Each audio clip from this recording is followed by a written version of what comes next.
একটা গোলাপ ফুল আঁকানোর জন্য আমরা একটা রাউন্ড শেপ নিব এখানে। দেন আমরা বাইরে থেকে আরেকটা ছোট রাউন্ড শেপ নিব।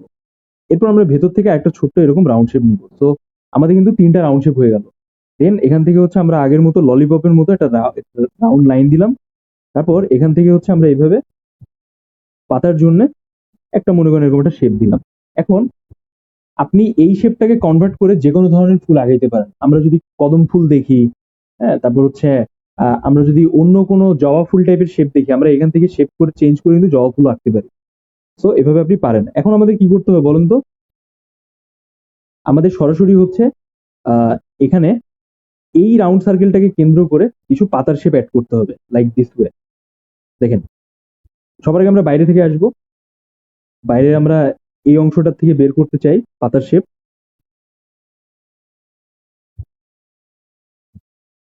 একটু আলাদাভাবে দেবেন, বা মানে একই টাইপের না মনে হয়। আবার আমরা এই অংশ থেকে পাতার শেপ বের করতে চাই, সেম ওয়ে দেখেন।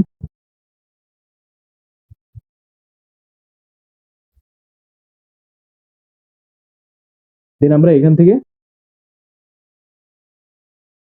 আরেকটা পাতার শেপ বের করতে চাই। খেয়াল রাখেন পাতার শেপ আমি কিভাবে ধরতেছি। দেন আমাদের এই অংশটার থেকে আমরা সরাসরি এখান থেকে এরকম পাতার শেপ বের করতেছি। নাও ইটস লুকিং ডিফারেন্ট, তাই না? সো আমরা একইভাবে কি করবো বলেন তো?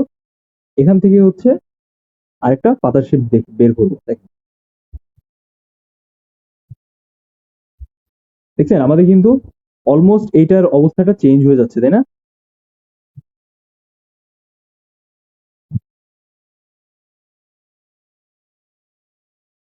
এবার আমরা এই অংশটাকে একটু চেঞ্জ করে দেবো। Just try to change the shape like this way.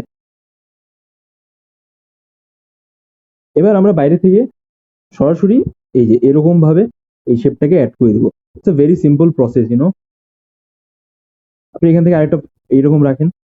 দেন আমরা এখান থেকে ছোট ছোট এই শেপটাকে অ্যাড করে দিচ্ছি।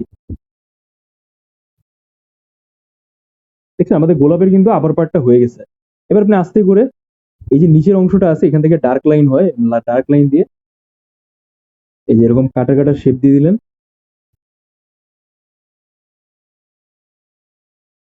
দেন আমরা সরাসরি এই যে পাতার শেপটা আছে এটাকে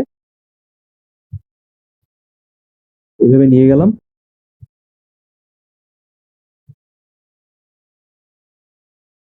দেখেন,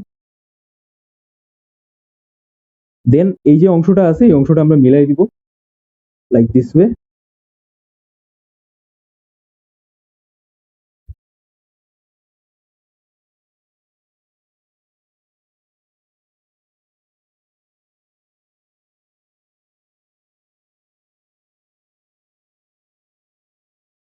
এই হয়ে গেল আমাদের একটা কি বলেন তো গোলাপ ফুলের স্টাইলে একটা শেপ।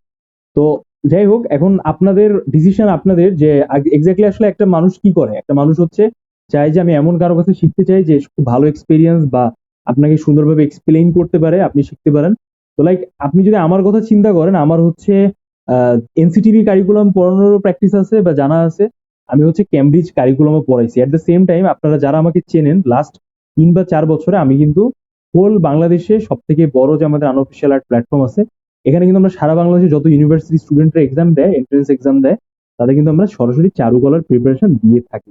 তো এই সুবাদে কিন্তু আপনারা সরাসরি আমার উপর বিশ্বাস বা ভরসা রাখতে পারেন, বা এই যে রেগুলার আমি আপনাদের যে দেখাবো আজকে থেকে প্র্যাকটিস, এগুলো কিন্তু সরাসরি নিজে থেকে করতে পারেন। তো এখানে দেখেন আমাদের লাইনের কিন্তু অনেক ভ্যারিয়েশন আছে, কোথাও ডার্ক কোথাও লাইট। তো একদম এন্ড ফিনিশিং টাইমে হচ্ছে আপনি এটাকে একটু চেঞ্জ করে দিবেন, এই যে আমি যেভাবে চেঞ্জ করে দিচ্ছি।